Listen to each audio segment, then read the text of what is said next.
there, I'm Chef Ani, and today we are making a beautiful tomato and garlic capellini with fresh basil. Now this dish is so amazing. I have to say it's probably my mom's favorite dish. Wouldn't you say, Mom? Absolutely. It is so good, so fresh, especially for this time of the year when it's summer and you can get beautiful fresh tomatoes. Then this is a perfect dish and so simple you will not believe how quickly you can put dinner on the table. Okay, so I think we should get right into this video, don't you? So enough talking, let's get cooking. So we are going to get started by cooking up some angel hair pasta.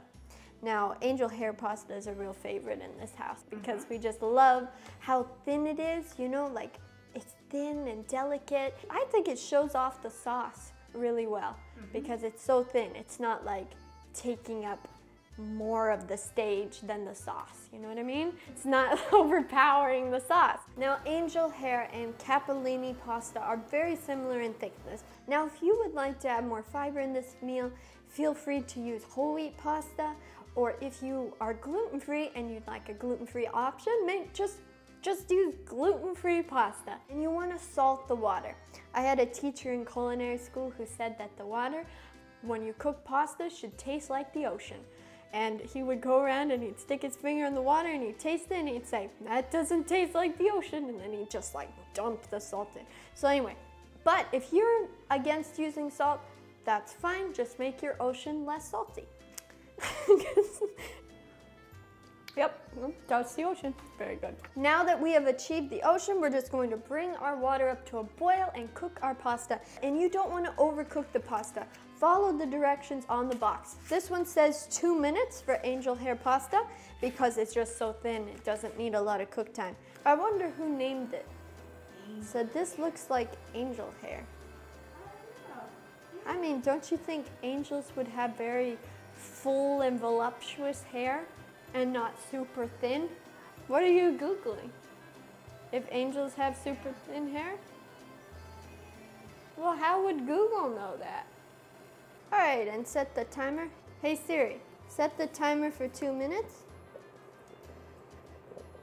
2 minutes. 2. So you want to stir this so that you don't have one big clump. Ask us how we know that one, right? So now I'm going to drain the pasta and rinse it in cold water to stop the cooking. So now we are moving on to our sauce and I'm going to show you how easy this is to make. Starting with some garlic, and we are going to crush it. I have my crushing machine thing here, which makes it much easier, but if you don't have one of these, as I struggle, makes it much easier. If you don't have one of these, you can mince it or just use a knife to crush it. You can see why the garlic needs to be in the title. There's a lot of it in this dish.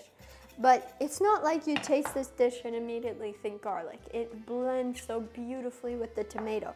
But believe me, if it wasn't there, you'd miss it. We're going to heat some oil. Let the flavor of the garlic infuse the oil. Next, we're going to add some crushed red pepper. This isn't a spicy dish, but it adds to the flavor. If you really want it spicy, add more crushed red pepper. So while this sits and cooks, we are going to cut up our tomato. Look at this beautiful tomato. I like to find these tomatoes at fresh, local farm stands or farmers markets, things like that. Or you can grow it yourself. If you can do that, that's even better. We have done that in the past, but this year's just been really crazy. We've been traveling all over the place. Now we're going to add the tomatoes. And you want the juice of the tomatoes as well in here. Now while we let this cook for a few minutes, we are going to chop up some fresh basil and fresh parsley. Now we do have an herb garden, and this fresh basil is from our garden. And last but not least, we're going to add a little salt. And we just want to cook this for a minute or so before adding our pasta. And it takes a little bit of time to get this all incorporated with the sauce, but just keep working with it. So our dish is done and it looks so good, so fresh and beautiful.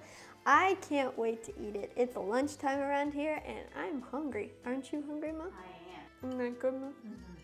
You enjoying it over there? Thank you so much for watching this video. Make sure to like and subscribe to join me in this adventure to eat healthier, one recipe at a time. And I look forward to seeing you next Wednesday with another video.